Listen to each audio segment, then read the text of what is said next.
جواب سوال شما رو امام علی داده دیگه. امام علی میگه شما به جای اینکه شخص را محور قرار بدی با اون بسنجی، حق را محور قرار. یعنی چی؟ یعنی ما فرمت های دینی واسه اون حق فرمت، یعنی متر دینی رو باید پیدا. وقتی متر دینی رو پیدا کردیم میذاریم رو میر باقری تا موقعی که توی این متر قرار میگیره دوستش داریم، تا موقعی که نداره میشه تبرع، داره میشه تولد. ببینید اشکال این است که شما تحت تاثیر تبلیغات دو قطبی جریان شیطانی قرار گرفتید. این که میگم شما یعنی همه ماها، یعنی چی؟ یعنی اینکه آمدن برای ما گفتن جریان انقلابی یا مثلا اصولگرا و جریان اصلاح طلب یا لیبرال. غلط این تقسیم بندی. این تقسیم بندی ما رو به این اشتباهات محاسباتی میندازه. نوک درگیری دو تا جریان دینی و جریان لیبراله. حالا چطوری تشخیص بدیم که مثلا میر باقری لیبرال یا دینی؟ متر دینو میذاریم. ببینید اگر اینجوری کنید اون وقت شما دنبال جریان دینی و انقلابی مقابل جریان لیبرال. مثال میزنم، امام صادق میگه اگر شما مثلا یکی تو جامعتون گشنه باشه مؤمن نیستی، مسلم هم حتی نیستی. ببین یکی از اصحاب ایمانیش صدا میکنه با تغییر باش صحبت میکنه، میگه فلانی دیشب گشنه خوابیده. بعد میگه چرا اینجوری با من صحبت میکنی؟ امام من که نمیدونستم. میگه اگه میدونستی که کافر بودی، اگه میدونستی که گشنه خوابیده کافر بودی. الان که نمیدونی من دارم اینجوری باهات صحبت میکنم، تو باید میدونستی. این میشه متر. حالا این متر اگر توی جامعه کسی مولتی میلیاردره مؤمن نیست، اصلا مسلم هم نیست. حالا این میخواد قالیباف باشه، میخواد شمخانی باشه، میخواد ولایتی باشه، میخواد مرعشی باشه، شخص میشه دیگه. متر رو درست انتخاب، نوک کانفلیکت درست پیدا. تا موقعی که آقای احمدی نژاد، تا موقعی که انقلابی مخلصشین نشد مقابلشین. آقای رئیسی رو دوست داریم چون تو متر دینی بود، کل زندگیشو جمعیت هیچی نداشت، یک از فامیلاشو نیاورد سر کار، یک نفر برادرش کسی نمیشناخت، نه اینکه چون رئیسیه. نه، رهبری رو دوست داریم چون مترمون دینی که میذاریم روش جواب میده. نماشه نمیخواد.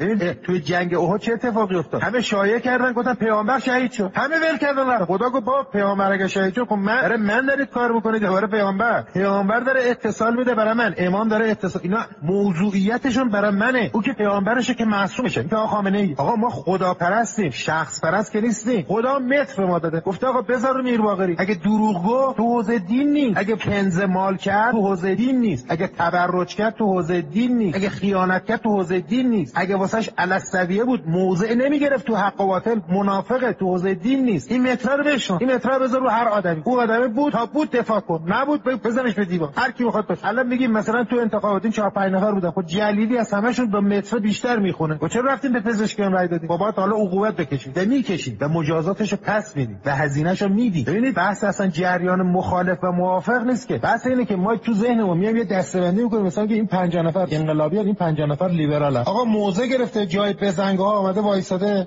مولتی میلیاردر نبوده، برای جامعه خزینه کرده، درست ساده زیست بوده، درست انقلابی. حالا این میخواد نمیدونم تو جریان چپ باشه، تو جریان راست باشه، اعتدال باشه، مستقل باشه، هر کسی میخواد باشه. نبوده، هر کی میخواد باشه. تو تفکر دینی جا نمیگیره، تو تفکر دینی هم جا نمیگیره. این لیبراله. لیبرال یعنی چی؟ یعنی منفعت خودشو به همه چی ترجیح. اشتباه محاسباتیتون سر اینه، همون چیزی که برای ما طراحی کردن که ما رو گول بزنن، سوارمون باشن. این 50 نفر انقلابیان، این 50 نفر هم لیبرالن. حالا دو قطبی ایجاد میکنن، پس انقلابی‌ها همه فاسدن، برید مثلا ملکه نجاتتون لیبرال‌ها سوارمون میشن. دفعه دیگه فضا و تبلیغات به نفع اینه که لاهاتی‌ها دیدن از اصولگرا فرشتن، لیبرال‌های اصولگرا و لیبرال‌های اصلاح طلب 46 سال به گرده ما سوارن، خونمون رو میرکن، همه چیزامون از اون گرفتن، ثروتمون و شرافتمون همه رو از اون گرفتن. تقسیم بندی کانفلیکت اینجوری نیست. نوک درگیری تفکر دینی و تفکر شیطانی. تفکر شیطانی علامت داره، تفکر دینی علامت داره. تفکر شیطانی میگه منفعت، همه چیز برای من. تفکر دینی میگه من برای همه. پس قاسم سلیمانی جزو تفکر دینیه، همه چیزی گذاشت واسه بقیه باشه. اون سلبریتی که میره خارج از کشور لیبراله. چرا؟ چون میگه همه دنیا نابودی مغازه است، بچه‌ها انگشتش خطی. آقا تو چند تا فالوور داره؟ پیامبر رو دوست داری چون عین تفکر الهی داره صحبت. امام علی رو دوست داری عین تفکر الهی، خود تفکر الهی. آقا خامنه‌ای رو دوست داریم، از همه دیدی‌تر عمل میکنه، با تمام نقاط ضعف از همه بهتره که داشتیم میگفتیم بهتره. پس فرقی برای نمیکنه رئیسی و هاشمیان و کروبی و میرحسین موسوی و قالیباف و ولایت. اشکال اینه که شما تو تقسیم بندی 50 تا آدمو گذاشتید انقلابی، 50 تا آدمو گذاشتید لیبرال.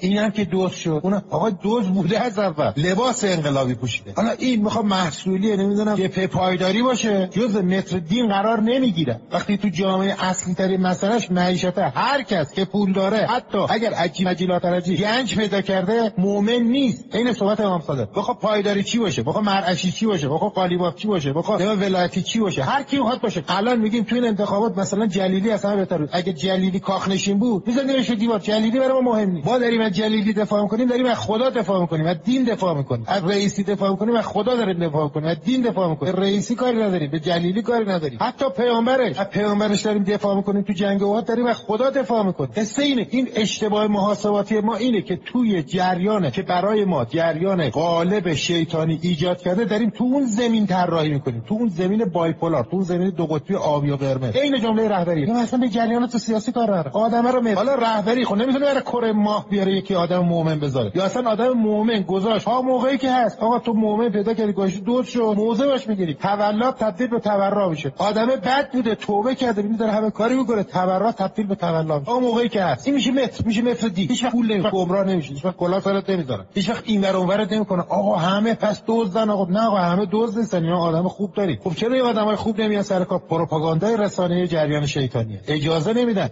شهید رجایی چند ماه تحمل کردن؟ 2 ماه. چرا رئیسی رو 3 سال تحمل کردن نکشتن؟ گفتن اینقدر وسقرابه 3 تا 6 ماه بعد کلاپس اقتصادی میشه، این خودش بی‌حیثیت میشه. در آقا نه تنها 3 تا 6 ماه بعد فروپاشی اقتصادی صورت بگیره، این داره همه یک کلات حل میکنه. آقا چاره نه بذار بکشید، دادن کشت. همه میگیم آقا قالیباف انقلابی، بعد میگیم آقا چرا بچه‌ش اونجوری شد نمیدونم یاس شد. آقا اصلا از اول نبوده، متر دینی رو حاکم نیست. میگیم آقا شمخانی آقا کشتیرانی حقر دستش نمیدادن تو خوزستان، ولی که انقلابی نیست. اشتباه متر دارید. اشتباه اینه که تو زمین بایپولاریتی تفکر شیطانی داریم بازی میکنیم. 50 تا گوشین اصلاح طلب، 50 تا گوشین اصولگرا، 50 تا اعتدالگرا، 50 تا گوشین مستقل. این خوبه پس اینا بیان. آقا نه، آدم‌های مؤمن دینی انقلابی تو اصلاحات وجود داره، آدم‌های فاسد ضد انقلاب تو اصولگرا تو انقلابی‌ها وجود داره، آدم‌های مؤمن خوب تو اعتدال وجود داره، فاسد وجود داره، تو مستقل خوب وجود داره، فاسد وجود داره، تو پایداری خوب مؤمن وجود داره، فاسد وجود داره. خوباشو باید حمایت کنیم، مقابل فاسداش واسه میشه مورد دین، میشه عمل کردن به تکلیف. سعادتمند یعنی این.